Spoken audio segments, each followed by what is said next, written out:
This is ABC 15 Arizona on CW 61.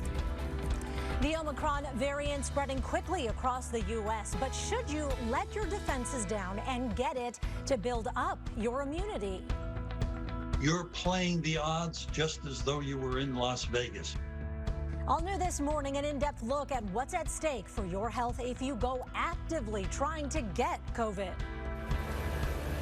And an overnight house fire in Glendale leaves a family of 3 without a place to live. I'm live from the scene this morning showing you that damage and the information we have from firefighters.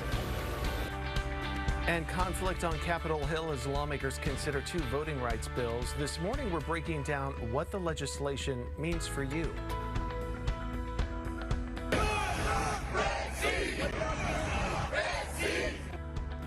You heard the chants. Rise up, Red Sea, and pack those bags. Yeah, the Arizona Cardinals are headed to LA for the playoffs, and one group wants to help get you there to show our team some love. Well, good morning. You're watching ABC 15 Mornings on CW 61 Arizona. I'm Justin Pizzera. I'm Allison Rodriguez. We are going to start your 7 o'clock hour right now with a big headline across Arizona. Our state breaking a record for daily reported COVID-19 cases, 18,783. Arizona has sadly reported just under 25,000 people who've died from COVID-19 complications since the pandemic began. Now, we can tell you more than 66% of people have had at least one vaccine shot, with nearly 4 million people fully vaccinated in our state. And this morning, the CDC is out with a new forecast for COVID hospitalizations and deaths, predicting at least 62,000 deaths over the next 4 weeks and up to 48,000 hospitalizations during the same time period. COVID cases are at record highs, with more than 151,000 people in the hospital with COVID right now. A new study offers more evidence the Omicron variant is less severe than the Delta variant.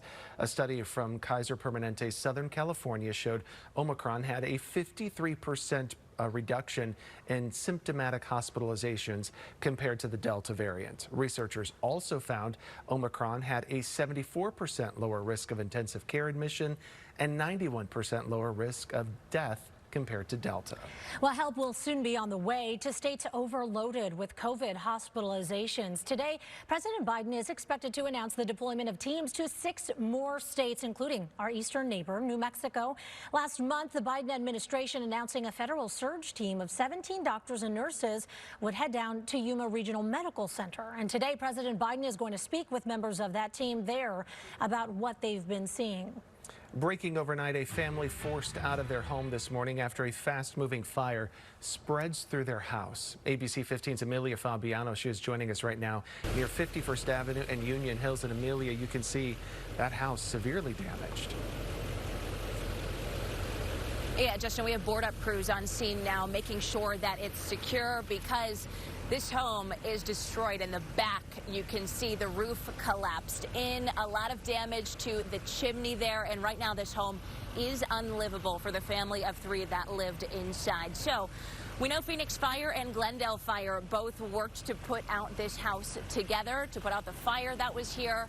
And they say it started in the fireplace area of the home. The fire, the flames from it went all the way up into the attic space of the home there, and that's what caused all of this destruction, that roof to cave in there.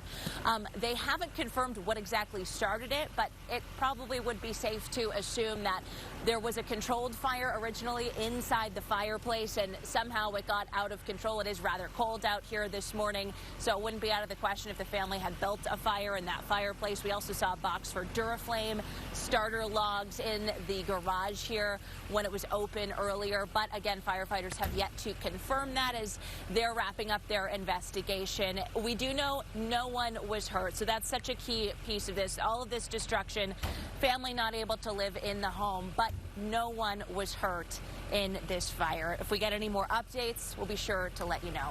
Reporting live in Glendale this morning, Amelia Fabiano, ABC 15, Arizona. Weekly unemployment numbers just came out this morning, and they do show 230,000 people filed new claims last week, and that's an increase from the week before. The Fed watching this report closely and has warned inflation poses a major threat to the job market. 7:04, let's get a check of traffic now, sponsored by Accident Law Group, as we have a couple of traffic alerts to walk you through. Let's start in the northern half of the valley. You see these flashing lights on your screen. This is the I-17 northbound near Peoria Avenue. I was watching as someone was either in a stalled vehicle or crashed, and folks are having to go to the right and to the left of that vehicle, trapped in those travel lanes. So definitely causing some delays as you're moving through this stretch. Your speed's dropping to about 25 miles per hour as you're approaching that crash. And in the northwestern part of the valley, the Loop 101 eastbound, the Pima side, Agua Fria side rather, of the roadway near 59th Avenue, we have a crash that may involve a motorcycle rider. We're seeing plenty of red build on your maps because of that one. And very near here too, Beardsley Road westbound, the road is blocked between 75th Avenue and 78th Avenue. That's impacting the frontage road right there near the Loop 101, Allison. It's 7:05. Let's get a check of that most accurate forecast before you head out the door on this Thursday. It's a good morning for hot coffee. I know I had one. Maybe time for another one, actually, as we get those temperatures down into the 40s this morning. May even see a couple of spots drop into the 30s before it's all said and done here this morning. Now, as we go in through the next couple of hours, you'll see we'll warm only a little bit through that 9 o'clock hour as we get into the 50s by then. The good news is, though, we're in for another gorgeous afternoon. Now, a few more clouds are going to come into the skies here, but we look to stay dry with a high of 72 degrees this afternoon. Overnight, dropping again down into the 50s. So it'll be cloudy but chilly. So here's what you need to know for the next couple of days, right, as we start to look ahead to the weekend. We've got cloudy conditions tomorrow with us. More 70s in your forecast through Saturday. And we were tracking a system with rain chances. What does that look like now? We'll go over that in the full, most accurate forecast. But coming up next for you, our wallets, they're feeling the pinch. Prices are rising, inflation reaching its highest point in 40 years. So we're going over a new report that's driving home the pain we are all feeling. And welcome back, Watt. JJ is ready to get on the field and help the Cardinals bring home a playoff victory.